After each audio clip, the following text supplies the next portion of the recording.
먹방 아닌 치유 맛방의 음식 디미방, 저자 장계향, 청양만리의 관상, 철학박사 이순하의 인상칼럼 18, 교준군자 장계향, 최초로 한글 음식 조리서를 쓰다.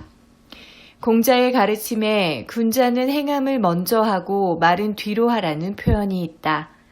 성현의 가르침대로 살아 자식을 훌륭히 키우고 가문을 일으켜 쑥이 안인의 모색한 교육자이자 실학자인 조선의 여인이 있다. 경상북도 3대 오지에 속하는 영양은 옛 지명이 고은이다. 숨어 살기 딱 좋은 운둔의 땅으로 유교적 지배 질서가 뿌리 깊은 고을이다. 두들은 둔덕의 경상도 말로 둔덕에 있는 마을을 말한다. 석계 이시명은 병자호란의 국치에 벼슬을 버리고 두들마을로 들어와 퇴계의 학맥을 이어 학문 연구와 후학을 양성한다. 두들마을에서 여성 군자로 불리운 여인이 장계향이다. 군자 호칭은 주로 남성에게 붙인다. 그녀를 군자로 부른 것은 성리학을 깊이 공부했고 나눔의 삶을 실천했기 때문이다. 학문에 통달하고 자신을 갈고 닦는 데 애쓰는 사람을 군자라 한다. 위계질서가 분명한 조선사회에서 사대부가 평민이나 하층민의 삶에 섞여 애민을 실천한 사례는 많지 않다.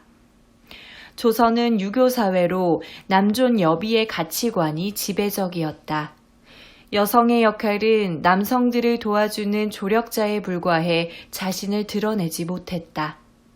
그저 누구의 아내로, 누구 어머니로만 존재할 뿐이었다. 1598년 11월, 장계향은 퇴계의 학통을 이은 경당 장흥효와 어머니 안동권 씨의 외동딸로 경북 안동의 서우면 검제에서 태어났다. 그녀는 어려서부터 시와 서화에 탁월한 데다 초서를 잘 써 당대 초서의 1인자로 알려진 정윤목을 탄복해 했다. 정조 때 영의정을 지낸 채재공은 여인의 작품 중에 일찍이 이와 같은 것이 없었다고 극찬했다. 4세 때 이미 천자문을 문 밖에서 듣고 따라 외울 정도로 천재적인 두뇌와 타고난 재능을 보였다. 10살 남짓하여 맹호도를 그렸으며 13세가 되어서는 학발시, 성인음, 소소음 등의 시를 지어 많은 이를 놀라게 했다. 빼어난 시인의 화가 서예가였다. 1617년 19세가 되던 해 부친 장흥효가 무척이나 아끼는 제자 이시명과 결혼했다. 이시명은 이미 결혼해서 일남 일녀를 둔 27세의 상처한 호랍이었다. 나이 차이가 8살이나 나는 데다 후처이다 보니 결코 만만한 삶이 아니었다. 그럼에도 전처의 아들인 상희를 가르치기 위해 먼 길을 마다 않고 업고 다니며 교육에 힘썼다. 장계향의 초상은 박대성 화백의 작품이다. 경상북도가 지난 2010년부터 2년여에 걸쳐 고증과 수정을 거듭한 끝에 표준 영정으로 지정되었다. 영정은 장계향의 삼남 이연일이 쓴 정부인 안동 장씨 행실기를 참조하여 장계향의 성품과 후손들의 얼굴을 반영하여 제작하였다. 이 초상을 참고로 하여 관상평을 쓴다. 장계향은 청양만리, 맑은 향이 만리에 퍼져 주변을 맑고 이롭게 함의 상으로 넓고 네모 반듯한 이마에 일자 눈썹이다. 명궁이 넓고 도톰하여 항문이 깊다. 이마가 뇌를 담는 그릇이라면 눈은 돌출된 뇌이다. 눈은 마음을 읽을 수 있다.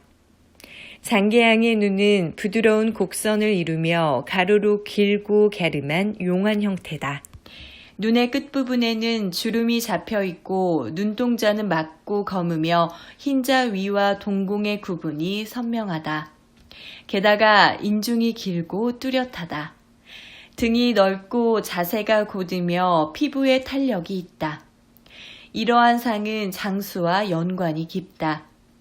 83세에 생을 마쳤으니 조선시대의 평균 수명으로 보아 장수했다. 눈동자에 힘이 서려 있어 총기를 드러낸다.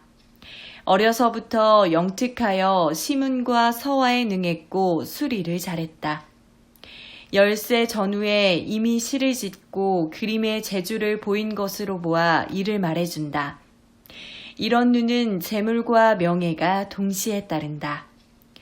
남편 이시명의 높은 학문이 삼남 이연일에게 이어졌으며 당대의 대학자가 되어 이조판서를 역임한다. 이에 나라에서는 정부인의 품계가 내려져 정부인 장씨라 불리우게 된다. 또한 눈꺼풀의 위아래가 탄탄하고 탄력이 있어 자녀가 많고 또한 자녀 복까지 있다. 두 시숙과 동서가 사망하는 흉사가 겹친 집안에 들어와 이를 수습하고 7 아들 모두를 훌륭히 키워 명문가의 기틀을 마련한다. 자식과 가문을 둘 다 성공시킨 것으로 보아 관상과 무관하지 않다. 그러나 장계양의 얼굴에서 가장 특징은 코이다. 산근이 명궁을 보조해주며 시원하게 내리뻗은 코와 둥글고 두터운 콧망울은 전형적인 복코다. 특히 여자에게 코는 배우자복을 나타내는 부분이다. 코가 귀격이라 부부간의 금슬이 좋으며 서로를 귀히 여기며 존중한다. 결혼 후 아녀자의 글 소문이 집 밖으로 퍼져나가는 것을 경계하여 시와 서화를 그만둔다. 남편을 누구보다 존중하고 배려하는 장계양의 성품을 반영하고 있다. 적당하게 나온 관골은 따르는 수화가 많음을 의미한다. 나눔과 베품의 생활이 몸에 배어 있어 개인의 영달에 급급하지 않고 기근으로 이웃이 고초를 겪자 많은 재산을 내놓는다. 그것으로 모자라자 도토리 죽을 써 가난한 자, 배고픈 자를 구제하는 데 성심을 다한다. 이는 삼남 이연일이 쓴 광지에 장씨 부인의 행적이 기록되어 있다. 팔자 주름의 모양으로 보아 상황 파악이 빠르며 이를 즐기는 스타일로 매우 부지런하다. 남편이 후학을 양성하는 학자라 드나드는 식객이 많았을 터 반가에서 식객들을 접대하는 일이 무엇보다 중요한 일이다. 가문에서 대대로 전해 내려오거나 직접 개발한 맛과 정성이 담긴 음식을 차려내는 일은 손끝 야무진 솜씨를 필요로 했을 것이다. 오랜 세월 부엌 살림에서 익힌 지식과 경험을 모아 쓴 과학적인 요리책인 음식 디미방을 저술한다. 아들 상일, 휘일, 현일, 삼형제를 친정 부친 장응효에게 보내 학문을 익히도록 한다. 전실 자식과 자신의 소생, 칠남 삼녀를 모두 훌륭한 인물로 키운다. 장계양은 자식들에게 재주보다 선행을 강조하는데 이조판서로 국록을 받은 삼남 이연일 등 7 아들 모두가 문명을 드높여 안릉가 칠룡으로 불리운다. 특히 삼남인 가람 이연일은 영남을 대표하는 살림, 학식과 덕이 높은 선비로 천거된다. 재령이 씨의 명성이 세상에 알려지자 장계양은 자식들이 혹여 자만에 빠질까 염려한다.